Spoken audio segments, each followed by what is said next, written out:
Ainda falando de futebol carioca, no Flamengo a preparação para o clássico contra o Vasco é intensa e a boa notícia da semana é que Pedro pode estar retornando antes do previsto, jogador diferenciado. Ter o ataque dos sonhos, o torcedor ainda vai precisar esperar um pouco. A boa notícia é que Pedro caminha a passos largos rumo à recuperação da lesão ligamentar. Essa semana, o camisa 9 voltou a treinar no gramado. A expectativa é que ele seja reintegrado ao elenco no final de março, para que em abril volte a jogar. Mas pensando no clássico de sábado, Felipe Luiz tem novidades positivas. Nesta quarta, 4 dos 6 atletas que estavam no departamento médico foram a campo. De La Cruz, recuperado do corte no pé, e Ayrton Lucas, sem dores no joelho, não preocupam. Juninho, com um edema na coxa, desfalca o time desde o clássico contra o Botafogo. O atacante vai ser reavaliado diariamente, mas a expectativa é que só volte no segundo jogo da semifinal. Alexandro, que teve uma lesão de grau 1 na coxa na partida contra o Fluminense, também será observado até sábado, para saber se vai para o jogo. Apesar das boas notícias, 2 baixas são consideradas certas. Everton Cebolinha e Michael, ambos com lesão na coxa, seguem fazendo trabalho na academia e não jogam o clássico contra o Vasco. Na última terça, em reunião na sede da Federação Carioca, a diretoria cruzmaltina solicitou para que a partida fosse realizada no Newton Santos, após a Polícia Militar proibir o jogo em São Januário. Esse campo aí muda tudo. Muda a velocidade da bola, os kicks. Então, nem Flamengo, nem Vasco vai estar confortável, porque Vasco não joga aí. Se fosse Botafogo, pode ser, mas não sei por que eles decidiram jogar ali. Eu acho que para eles até era melhor no Maracanã, mas a decisão já foi tomada e agora temos que afrontar. Como tem a melhor campanha, o Flamengo joga com a vantagem de 2 resultados iguais e decide dia 8 no Maracanã. Desde março de 2023, o Vasco não vence o confronto. De lá para cá, foram 8 jogos, com 6 vitórias rubro-negras e 2 empates. Jogar contra o Vasco é um clássico forte, não só para nós, para os torcedores também. Então tem que dar importância que esse jogo tem. Vasco há um bom tempo que não consegue ganhar, mas é por um bom trabalho que o Flamengo sempre faz. Então a seriedade desse time é sempre vencer e sábado vamos por isso, para tentar vencer mais um jogo. Até agora tá voando o Flamengo na temporada e tá mexendo bem no elenco o Felipe Luiz, hein? Já tem a goleada do Fluminense na Copa do Vamos falar de Flamengo e Vasco. Primeiro jogo aí das semifinais do Campeonato Carioca neste final de semana, mando do Vasco, e o Vasco escolheu jogar no Newton Santos. Estava até conversando com o Breler aqui. Por que o Vasco não pode mandar o jogo no seu estádio, clássico? Não tem segurança, mas como não tem segurança? O Vasco não consegue dar segurança no jogo? A segurança pública, a polícia militar é que proíbe, é isso? Na verdade, é o BEP, né? O Batalhão de Operações Especiais, que cuida da segurança, né? Da Polícia Militar no Rio de Janeiro, que cuida da segurança em eventos esportivos, é que veta em jogos contra o Flamengo. Mas outros jogos, outros clássicos, podem ser realizados em São Januário. Isso, você tem a mesma visão que eu? Sabe qual é a minha visão? É um absurdo. Sim. Dependendo do adversário, não pode, porque os caras se matam e brigam. É isso? E, Abel, uma coisa que existe, porque muita gente tende a levar essa história para o lado da rivalidade, só de Vasco e Flamengo, do clubismo, mas o fato é, existe um preconceito histórico contra São Januário. E até a gente já viu isso, um preconceito expresso em decisões da justiça, de magistrados demonstrando que não querem que São Januário seja um palco de grandes eventos esportivos. É isso esportivos. Que eu quero entender. Flamengo e Vasco dá problema. Esse é o que eles alegam. Mas Flamengo e Vasco jogam no Maracanã. Exato. E Só dá problema se jogar em São Januário? Mas é isso, Abel. Eu quero entender. As autoridades do Rio de Janeiro criaram essa situação de que é normal não ter clássico em São Januário. E muito calcado num preconceito. E já foi...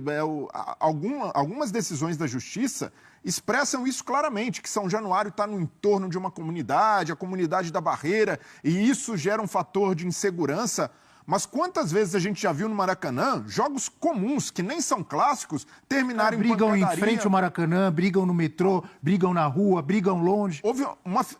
Isso em todos os estados. Não sei se você se lembra, na final da Sul-Americana, em 2017, o Flamengo Independiente foi uma loucura. Cena de guerra. Cenas de guerra, uma baderna na entrada, invasão, confusão com a polícia. E o Maracanã continua recebendo clássicos, continua recebendo grandes eventos. Por que São Januário não pode? E essa é uma pergunta que as autoridades do Rio de Janeiro têm de responder e têm de ser cobradas. Porque não é pelo fato de um estádio estar numa comunidade, no meio de uma favela, que esse estádio é proibitivo. Isso é uma demonstração de preconceito e uma demonstração de que querem higienizar esse espaço, que esse espaço só serve para jogos secundários. Se o pau quebrar em Vasco e Criciúma, tá tudo certo. Ah, mas num clássico... E esse é um ponto de vista que além de preconceituoso, elitista, acaba indo para o campo esportivo e prejudicando o Vasco, porque o Vasco não tem culpa de ter o seu próprio estádio. O Vasco tem o seu estádio para utilizá-lo em qualquer jogo. Se serve para Vasco e Madureira, tem que servir para Vasco e Flamengo, para Vasco e Botafogo, para Vasco e Fluminense. Perfeito. E as autoridades têm de trabalhar com afinco para que confusões e para que a violência no futebol não aconteçam em nenhum lugar. Em nenhum lugar. Concordo com vocês. E aí, a decisão do Vasco de mandar no Nilton Santos é mais política e menos técnica. Porque se a gente analisar friamente, o Vasco não ganha nada realizando um jogo num campo de grama sintética, em que não está habituado a jogar, em que a torcida do Vasco não tem a cultura ali do estádio de frequentar. Concordo com você, mas o Flamengo também não ganha. O Flamengo está muito mais acostumado a jogar no Maracanã. Claro, a casa do Flamengo. Claro, mas não... Concorda? Mas o Vasco toma essa decisão muito mais por um fator político, porque existe também... a briga do Vasco com o Maracanã, com o consórcio, a disputa por mandar mais jogos lá. Então, isso está inserido nesse contexto. Mas é isso, é direito do clube, como mandante, de escolher o lugar onde vai jogar. Mas o Vasco deveria jogar todos os clássicos que quiser, quando quiser, em São Januário, porque é a sua casa. Então, falamos sobre, ou deixamos nossa indignação, que somos contrários. Depois, se a Mari e o André quiserem falar, óbvio que vão falar também. Dito isso, o Vasco escolheu jogar no Nilton Santos. A gente vai ouvir o Varela daqui a pouco. Varela, ou seja, quem for do Flamengo, se reclamar, para mim não tem o que reclamar. O mando é do Vasco. O Vasco, que deveria jogar no seu estádio, não pode. O Vasco escolhe para jogar onde quiser. Como o Flamengo manda jogos onde quiser, quando é mandante, como já mandou no próprio estadual. Joga no Espírito Santo, joga no Nordeste, joga em Brasília.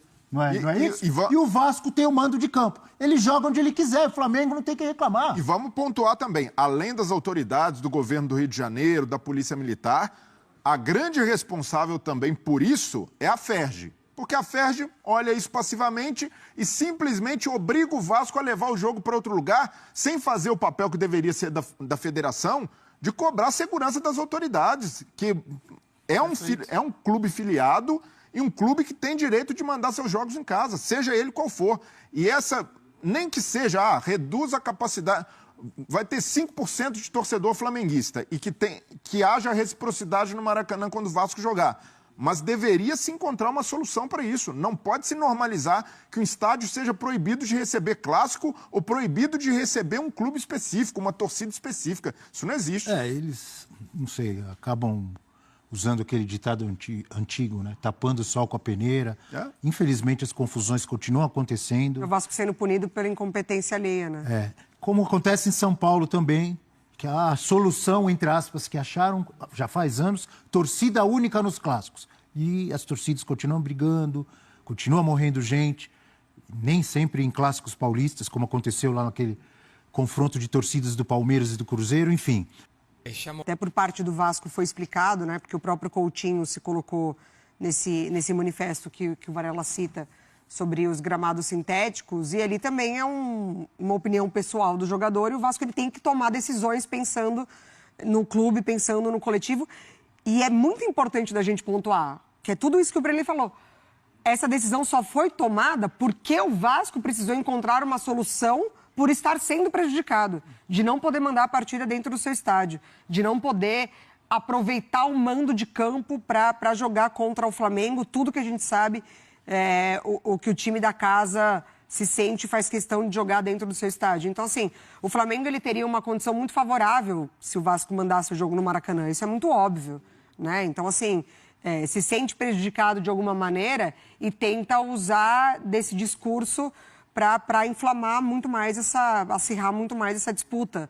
Do Flamengo não ter vida fácil também quando quer mandar as partidas no Maracanã, não só contra o próprio Flamengo ou qualquer outro jogo que ele entenda que vai fazer bem ter um número maior de torcida e dentro das escolhas, como o Brelli falou, uma escolha que pode ser sim vista por um lado político, o que atesta ainda mais essa irresponsabilidade, essa falta de vontade de encontrar uma solução para São Januário se apresentar como um mandante para clássicos. A gente viu já, né, na temporada passada, o Vasco precisando encontrar soluções para deixar o estádio mais seguro e tudo que dependia do Vasco ele fez e agora não depende do Vasco. Então é um absurdo, o clube está sendo punido 2 vezes, porque ele não pode mandar a partida dentro da sua casa e ainda sim precisa encontrar um outro lugar que não necessariamente vai favorecer o estilo de jogo dele e também agradar os próprios jogadores. E o Flamengo está caindo na pilha errada também, porque o Flamengo é amplamente favorito para o jogo. Se der a lógica, o Flamengo passar, será porque tem um time muito melhor que o Vasco, muito mais opções técnicas, um time num estágio tático e técnico muito à frente do Vasco, e não porque o Vasco escolheu mandar o jogo no Newton Santos. Não é por aí. E o Vasco também não tem essa ideia de, nossa, estamos levando uma grande vantagem. Está fazendo sua escolha, e aí, repito, tem um peso político nisso, mais até do que esportivo, e tentando jogar minimamente com as armas que tem de fazer um mando de campo valer alguma coisa. E, nesse caso, é isso. Não é a casa dos 2 times, e o Vasco, se tiver uma vantagem aí, é simplesmente por tirar o Flamengo do Maracanã, mas não é uma vantagem que vai fazer com que entre em condição de igualdade no jogo, porque tecnicamente o Flamengo é superior. Foi mais você falou que é uma decisão política, né? Eu concordo. Sim. Ou talvez, numa linguagem mais popular, um pouco de birra. Já que eu não posso jogar no meu estádio, também não vou jogar no estádio que o Flamengo está acostumado. Qual é a opção que tem? É o Newton Santos? Vai no Newton Santos. Por aí? E até, sinceramente, olhando a ótica do Flamengo, lógico, não é o ideal para os dois, mas eu acho até menos pior para o Flamengo, que é um time com mais velocidade, num gramado sintético. Eu acho que isso até, pro estilo de jogo das 2 equipes, pode ser menos prejudicial justamente para o Flamengo. E em relação a toda a questão, eu concordo muito com os colegas. Assim, em relação a ser uma medida que acaba causando uma injustiça desportiva com o Vasco. E, assim, é mais uma tentativa frustrada, é mais um paliativo que se busca nessa tentativa de combater a violência no futebol. Mas, sinceramente, assim, não é por aí, não é esse tipo de coisa. A gente já viu, não é uma situação nova, né, de São Januário não poder receber jogo. Não é uma tentativa de combater, né? Exato. Porque não apresentaram soluções para combater, né? Exato. Então, assim, sinceramente, eu lamento muito essa questão que é injusto, esportivamente falando, e não é que você está, de repente, acontecendo para ver uma melhora num problema. Não, acho que é só mais um paliativo que nem um paliativo, na verdade. E até uma informação, alguns jogadores do Vasco não ficaram satisfeitos por jogar no Newton Santos, porque é um gramado sintético. Ninguém gostou. Não, alguns jogadores do Vasco também, como o Felipe Coutinho, estavam naquele manifesto contra gramados sintéticos no futebol brasileiro. E até por serem coerentes, é lógico que eles não... Nossa, que ótimo jogar no Newton Santos que tem um gramado sintético. Mas, por outro lado, mesmo insatisfeitos, eles entendem o lado da diretoria do Vasco por saber que é isso, o Vasco sofre um prejuízo por não poder jogar em São Januário, que é o estádio em que eles estão acostumados, que tem o gramado natural, que eles já conhecem cada palmo, se tem ali um buraco dentro da grande área, os jogadores já têm esse conhecimento, mas é isso, o Vasco prejudicado tem o seu direito de escolher o mando de campo e, naturalmente, os jogadores compreendem esse lado, não é uma insatisfação com a diretoria, uma insatisfação com o fato de que as entidades de segurança, governo do Rio de Janeiro e a FERJ, obrigam o Vasco a jogar fora de São Januário, e essa é a grande satisfação, inclusive desses atletas que não gostam do gramado sintético.